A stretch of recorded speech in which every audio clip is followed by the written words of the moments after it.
OnePlus Nord 4 चाहिँ नेपाल पनि आइसक्यो है त गाइस। सो यो एक्चुअली लन्च भएको चाहिँ जुलाई 2024 मा हो हैन। सो इन्टरनेशनल लन्च पछि 6-7 महिनापछि बल्ल तल नेपालमा आइपुगेको छ र यति धेरै लामो वेट पछि चाहिँ के यो वर्थ इट थियो त र यो फोन चाहिँ कस्तो छ आउनुस् कुरा गरौँ। म अनमोल श्रेष्ठ एन्ड यु वाचिङ टेकलेक।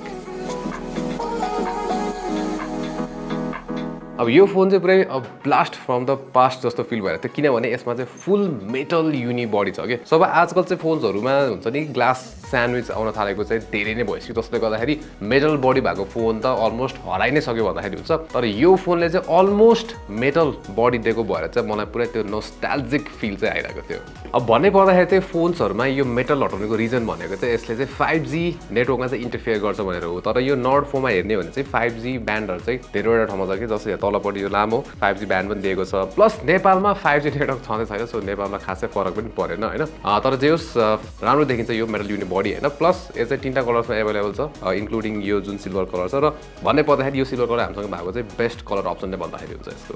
र यसको जुन पछाडिको यो प्याटर्न छ नि यो चाहिँ खासमा हुन्छ नि लेजरले इन्ग्रेभ गरेको हो हैन। र यो चाहिँ अचम्मको छ किन भन्दाखेरि यतिकै हातले छाम्दाखेरि हुन्छ नि खासै यो स्मुथ फिल छ कि यो प्याटर्नै छ जस्तो फिल हुँदैन। तर फेरि नङले यस्तो गऱ्यो भने त्यो आवाज पनि आउँछ स्मुथ फिल लाइक हुन्छ नि त्यो टेक्सचर छ भनेर थाहा हुन्छ कि फेरि नङले गर्दाखेरि चाहिँ।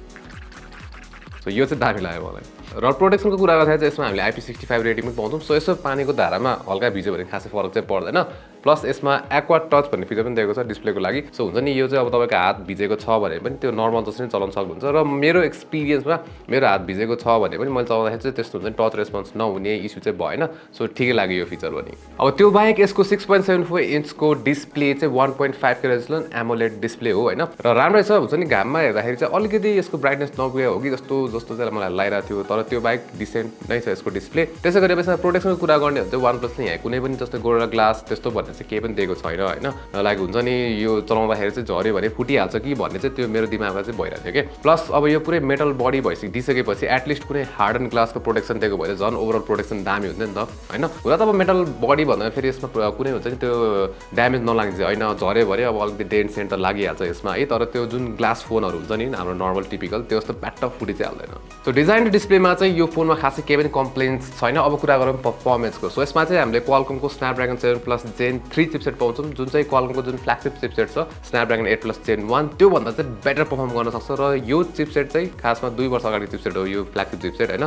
त्यही भएर पनि यसको जुन चिप छ नि स्न्यापड्रागन 7+ जेन 3 त्यसको पर्फर्मेन्स चाहिँ राम्रै भन्नुपर्छ। इनफ्याक्ट यो प्राइस रेन्जमा हेर्ने हो भने सबभन्दा बेस्ट पर्फर्मेन्स नै यही चिपले दिन्छ। तर फेरि यो फोनमा चाहिँ हैन। अब किन भनेर भन्दाखेरि चाहिँ OnePlus Nord 4 को जुन बेन्चमार्क स्कोर्सहरु छ त्यो चाहिँ Xiaomi 14T को भन्दा कम नै छ।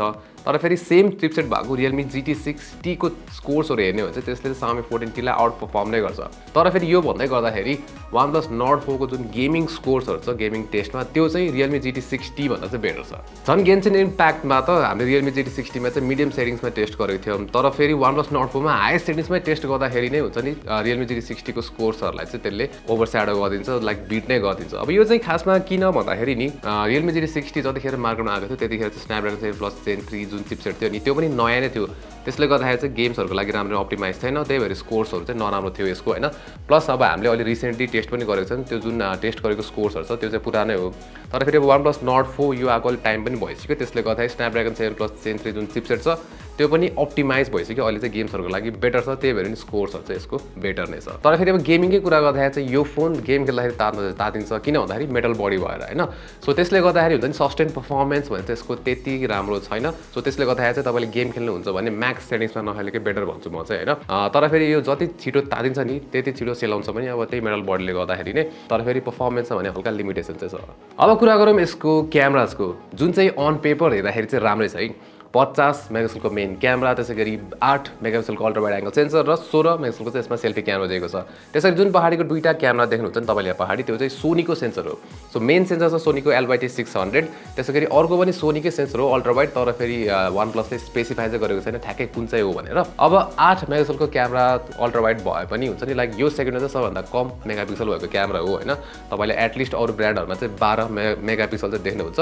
तर अब मेगापिक्सल कम भयो भने यसको रिजल्ट्सहरु चाहिँ मलाई ठिकै लाग्यो। लाइक डिटेल्स अभियसली त्यस्तो धेरै हुँदैन। तर फेरि कलर्सहरुको कुरा गरे भने चाहिँ राम्रै छ सिमिलर टु मेन क्यामेरा। अब यसको मेन क्यामेराको कुरा गर्दाखेरि चाहिँ रिजल्ट्सहरु ठीक ठाक्ने लाग्यो त्यस्तो वाउ नै चाहिँ फिल भएन मेनली त डाइनामिक रेन्ज चाहिँ त्यति हुन्छ नि राम्रो छैन जस्तो फिल चाहिँ मलाई भइरहेको थियो होइन तर फेरि ग्यालेरीमा गएर हेर्दाखेरि त्यो प्रो एक्सटिआर बटन थिच्नु भयो भने चाहिँ लाइक डाइनामिक रेन्ज पनि अलिक मिलेर आउँछ होइन सो यस्तो चाहिँ किन गरेको मलाई थाहा भएन होइन सो पहिल्यै रिजल्ट्स हेर्दाखेरि त्यो डाइनामिक रेन्ज मिलेर आएको भए चाहिँ बेटर हुन्थ्यो तर नन्दलेस ठिकै छ क्यामेरा त्यसै गरी पोर्ट्रेट्सहरूको लागि चाहिँ हामीले सामी 14T सँग कम्पेयर गरेको थियौँ र यहाँ पोर्ट्रेट्सहरू हेर्ने हो भने चाहिँ दुवै फोनको चाहिँ एकदमै डिफ्रेन्ट कलर टोनहरू छ होइन अब OnePlus Nord 4 मा हेर्ने हो भने चाहिँ यसको कन्ट्रास्ट अलिक कम भएको जस्तो फिल चाहिँ हुन्छ त्यसै गरी जुन ब्याकग्राउन्ड ब्लर छ त्यो पनि हिट र मिस जस्तो लाग्छ र कहिले कुनै कुनै फोटोमा त किन हो है लाइक त्यो जुन हुन्छ नि फोटो नै डिस्टर्टेड आइरहेको थियो कि अब भिडियोजतिर जाँदाखेरि चाहिँ यसले पछाडि क्यामेराबाट चाहिँ म्याक्सिमम 4K 60 FPS सम्म चाहिँ खिच्न सक्छ जसमा स्टेबलाइजेसन भने त्यति राम्रो छैन तर ओभरअल रिजल्ट्स ठिकै भन्नुपर्छ त्यसै गरी अब तपाईँले हुन्छ नि अझै स्टेबल फुटेज खिच्यो भने चाहिँ यसमा अल्ट्रा स्टेडी भन्ने मोड पनि छ तर त्यसमा चाहिँ फेरि 1080p 60 FPS मा मात्र खिच्छ होइन क्याप हुन्छ त्यतिमा लिमिटेड हुन्छ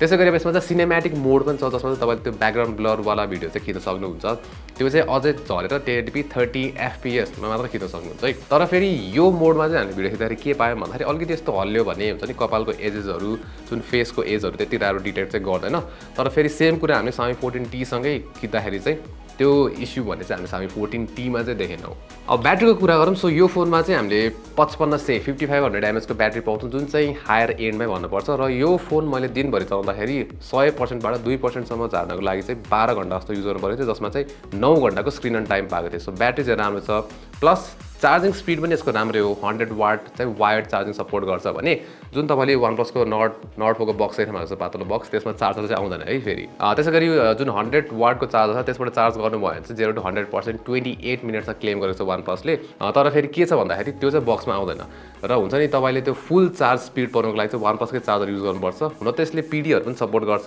तर फेरि जुन OnePlus को चार्जरले जस्तो फास्ट चार्ज चाहिँ अरू कुनै चार्जरले चाहिँ गर्न सक्दैन र हामीले टेस्ट गर्दाखेरि यही अफिसमै भएको अरू चार्जरले गर्दाखेरि चाहिँ एकदमै स्लो भएको थियो लाइक 2 घण्टा जस्तो लाग्थ्यो 100% हुनलाई सो त्यो कुरा पनि फ्याक्टर इन गर्ने हो भने यसको प्राइसमा तपाईँले चाहिँ 5500 तिर्नुपर्ने हुन्छ त्यो जुन OnePlus को चार्जर छ त्यसको लागि सो 69500 मा 5500 जोड्नुहोस् 75500 चाहिँ तपाईँले यसको लाइक प्राइस पर डे भयो होइन सो यो प्राइसमा के OnePlus Nord 4 राम्रो डिल हो त लाइक भन्न चाहिँ अलिक गाह्रै छ है अब कुरा आउँछ प्राइसिङको सो Nord 4 चाहिँ Nord 3 भन्दा धेरै नै बेटर प्राइस गरेको छ OnePlus नेपालले होइन जबकि OnePlus Nord 3 को स्टार्टिङ प्राइस 76000 रहेको थियो अब Nord 4 को चाहिँ धेरै नै राम्रो छ है अब त्यसै गरी तर फेरि नेपालको मार्केटमा अब Nord 4 ले चाहिँ अरू ब्रान्डहरुसँग कम्पिट गर्ने हो जस्तै भनौँ Realme GT60 छ सिमिलर स्पेक्स भएको छ फोन तर त्यो फोन तपाईले 512GB भेरिएन्ट 66000 मा पाउनुहुन्छ जबकि यसको 512GB भेरिएन्ट रहेको छ 70000 मा है अब Xiaomi 14T जुन चाहिँ भर्खरै लन्च भएको नेपालमा हैन त्यो फोन 65000 मा पाउनुहुन्छ 512GB भेरिएन्ट नै हो तर त्यसमा तपाईले चाहिँ बेटर र परफर्मेन्स त्यसै गरी क्यामेरा हार्डवेयर पनि बेटर पाइरहनु भएको छ है त्यस्तै अब क्यामेराको कुरा गर्ने हो भने त Vivo V40 पनि छ मार्केटमा त्यसैगरी अर्डर 200 छ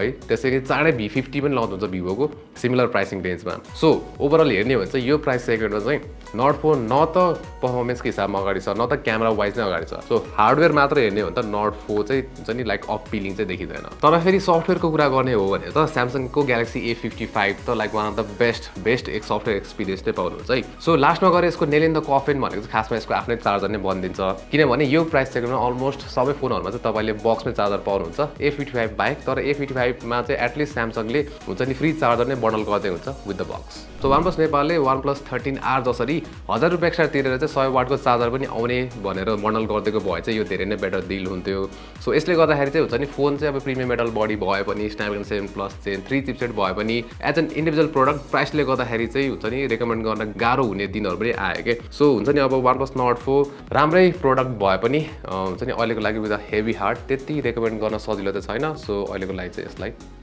हामी साइड लगाउँछौँ सो बडी अपडेट यो भिडियो प्रोडक्सन हुँदैछ Galaxy A56 Samsung को त्यसैगरी Vivo V50 पनि लन्च भइसकेको छ अब हुन त यो फोनहरु हुन्छ नि खासै पहिला भन्दा अपग्रेड चाहिँ लिएर आएको छन् तर पैसा भने चाहिँ फेरि बढेर आएको छ यिनीहरुको त्यही भएर हाम्रो जुन भर्डिक्ट छ ओरिजिनल भर्डिक्ट अलमोस्ट सिमिलर नै छ हैन भर्डिक्ट तर जुन प्राइस बढेको कारणले गर्दाखेरि चाहिँ Nord 4 भने चाहिँ अझै बढी रेकमेन्डेबल चाहिँ भएको छ है TechLekh